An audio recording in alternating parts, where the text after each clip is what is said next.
Hey, welcome back. This time I have this old Skilsaw that I just picked up for $15 at the flea market. It's definitely been used. I don't know how abused it is. We'll see. It's been used to cut concrete. It's got a tile saw blade on it. You can see there a concrete blade on it. What I'm going to do is try to clean it up. I'm going to check the oil and change the oil because I do have some Skilsaw oil from my other Craftsman worm drive saw that I also got at that same flea market 2 years ago for $15. So I have two of these types of saws, and this one is a little lighter than the other one actually, and it has the metal handle where my Craftsman has the plastic handle. So in this video what I'm going to do is just kind of clean this up, go through it, show you how to change the oil. So one thing I see with this saw right away is that the blade is on backwards. The blade actually spins this way in a clockwise direction, and they have this blade on backwards. So to take the blade off, you're going to have to use a half-inch wrench, and then to lock the blade in place there's a button here. So you got to hold that in while you turn it, and it will eventually, as you do that, okay, now it locked in place. Once you move it, there's a slot, and then you'll be able to push that plunger in. It'll lock the blade in place. Now remember, these are reverse threaded, so to take this off, you have to push it clockwise to take it off, to unscrew it, because of those reverse threads. So just looking on the inside there, it's caked with all kinds of sawdust and grime and oil, and needs a lot of cleaning. This may have sat outside also. This flea market that I got it from is pretty nasty. Some of the places, it's a lot of the things sit outside all week, for weeks. It did run though. I did plug it in, it runs. So I'm hoping I can revive it. You can see all the caked on stuff here. This is the oil fill right here. And so I'm going to try to clean it up a little bit around the outsides. And this again is a half-inch bolt. Let's take that off. See what it looks like in there.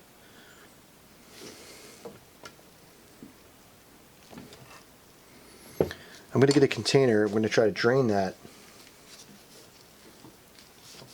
and put some fresh oil in there.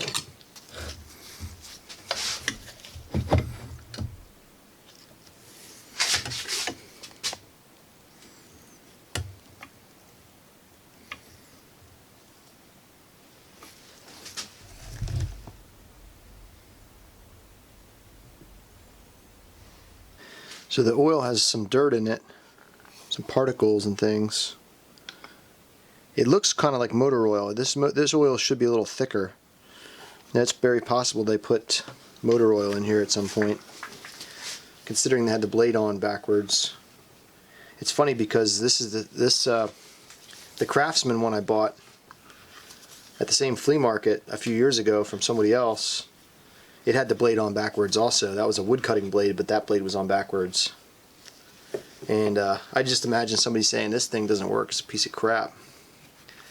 And here they have the blade on backwards.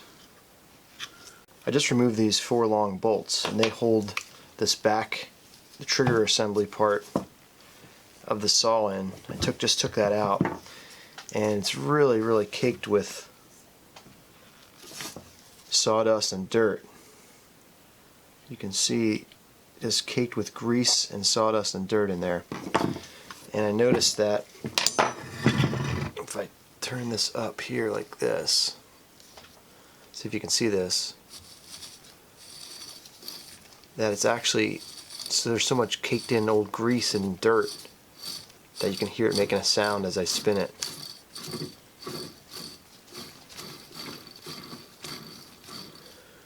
But I'm going to clean all this off.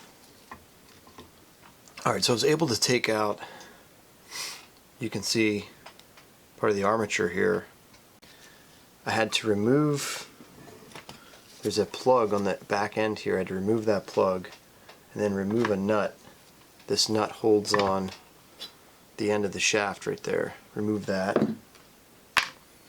And the reason I did that is because I saw so much dirt and goo inside of here. Look at that. It's just packed that old grease and sawdust, and it's totally blocking the vent holes that are on the other side that are supposed to cool this down.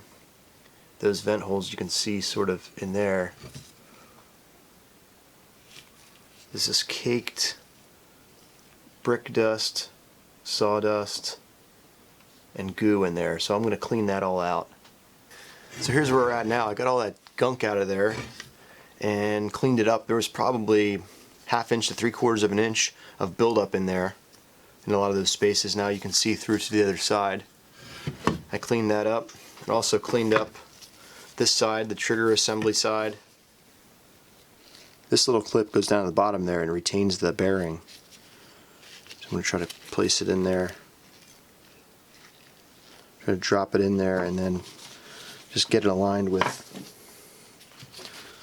a screwdriver or the ice pick here or something. Flip it over. Should be like that. And carefully unscrew these because the brushes are spring loaded, so I have to push them out on either side so that I can get the armature past.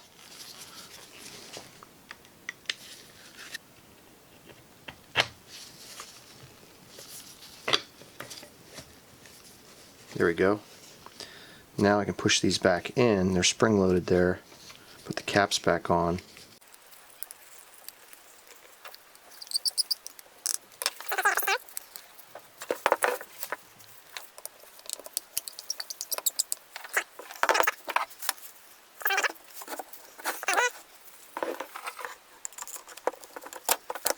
Alright, got the saw all back together. Now the last step is to add some new oil to this. Take out the oil plug. And I got this heavy duty worm drive saw lubricant off of Amazon, and Skill makes it. So I'm going to fill this up with oil, and I want the level to be right at the bottom of where you put the plug in, and that's what that arrow is for, indicating. I got the saw all cleaned up, put back together. The only thing I have to get for it is a new cord, and I ordered that on Amazon. Now I'm not going to try to repaint it or anything. I'm going to be using this saw, and so I don't mind all of the wear and tear on it. I kind of like that in old tools because it tells a story of where it's been. Now you can have great airflow through there after I cleaned it up. With the proper oil in here now, I think it had just regular motor oil in there before, and it definitely was not enough. It's running nice and smooth. It has plenty of power. I have a Freud Diablo 7¼ inch, just construction cheap blades you can get at Home Depot. But those are great blades for these, I've found. This was from an old swing set. This is some old treated lumber, treated pine. And I'll show you, I'll make some cuts on this and show you how it cuts.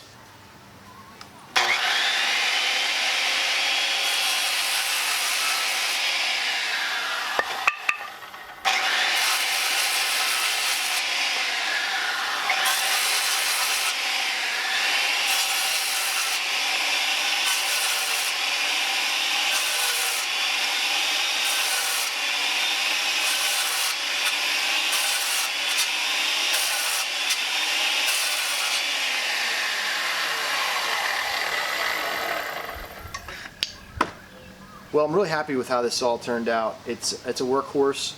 It's going to last a lifetime, I know that. And the brushes are still good. I checked those out. And for $15, I'm really happy with it. Now, I did have to order a new cord. This cord is very cracked. The ground is busted off of it. So that was, I think, around $20. So I paid more for the cord than I did for the saw. So keep your eye open at those flea markets, garage sales, and Craigslist for saws like these. On eBay, they're going to be trying to get way more than what I paid on eBay. Right now on eBay, you'll see these anywhere from $60 to $150 depending on the condition. Now keep in mind, it's something you're going to be using for construction pretty much. It's not a museum piece for the most part unless you're a collector, but I just pick them up when I can at flea markets and revive them if they can be revived. And there's a nice satisfaction in doing something like that, because you took a tool that was basically almost a throwaway. It was a step away from going to the scrap yard. Give it some new life and it'll run forever.